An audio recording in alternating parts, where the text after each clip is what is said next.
Okay guys, so today what we're going to work on is we're just going to branch off a little bit more off of the eighth note stuff, what we were doing on the hi-hats. Remember, we were doing different rhythms. Today what we're going to talk about is opening and closing the hi-hats. Now, to make this very, very simple, again, keeping it eighth note based, 1 and 2 and 3 and 4 and 1. Slow it down, 1 and 2 and 3 and 4 and 1. Important thing too is when you're doing this, I should have been doing this to begin with, is get that swing going on with your hand. 1 and 2 and 3 and 4 and 1. What I'm doing is on the ands, I'm kind of pulling up. 1 and 2 and 3 and 4 and 1. You get two different sounds instead of this.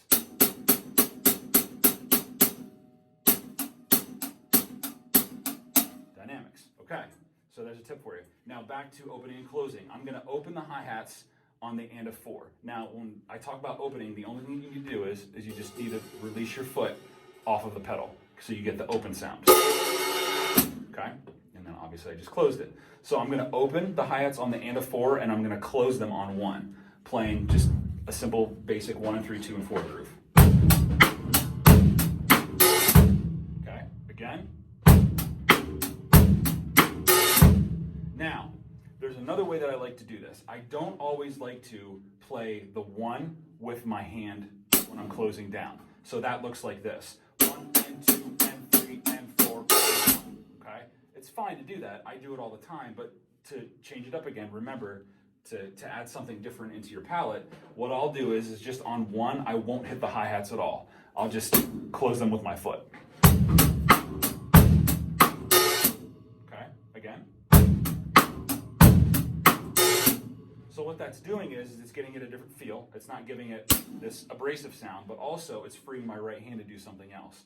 And then also, when I'm doing those types of things and I'm using my foot, it gives me more space. I think about more space in my playing. So if I say open and close, we'll say open on the and of 4, close on 1, I might not play the hi-hats until beat 2. So it would sound like this.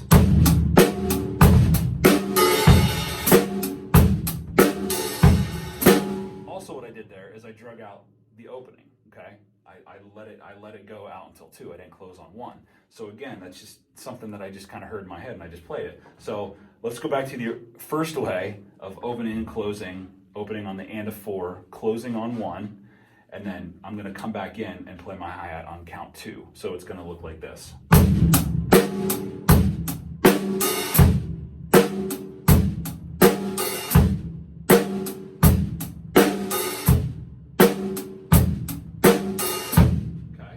Gives it that space. Okay.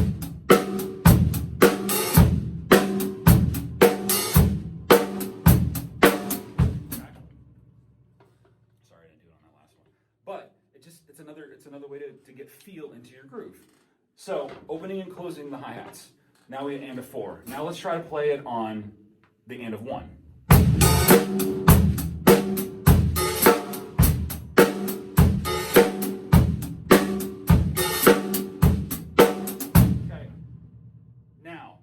Some of you might notice why I do this. I get asked this sometimes. I move my hand back when I play, when I open my hi-hat, or when I feel time, when I feel space.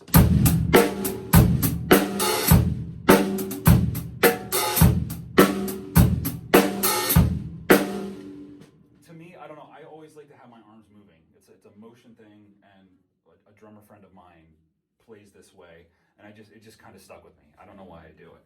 But anyway, that's when you're feeling space maybe inside of that. Okay,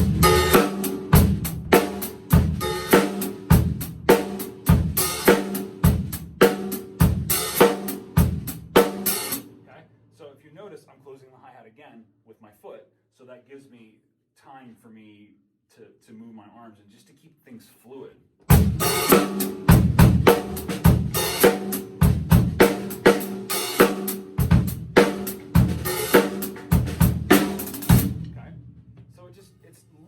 Like that kind of make your signature sound, your signature look, or whatever it is, but it's all about what's comfortable for you. You know, people are like, why do you do this? Why do you do that? Well, every drummer has their quirks. You know, some drummers do certain things that other drummers would never do, but it works for them. That works for me, just to feel space and to feel time.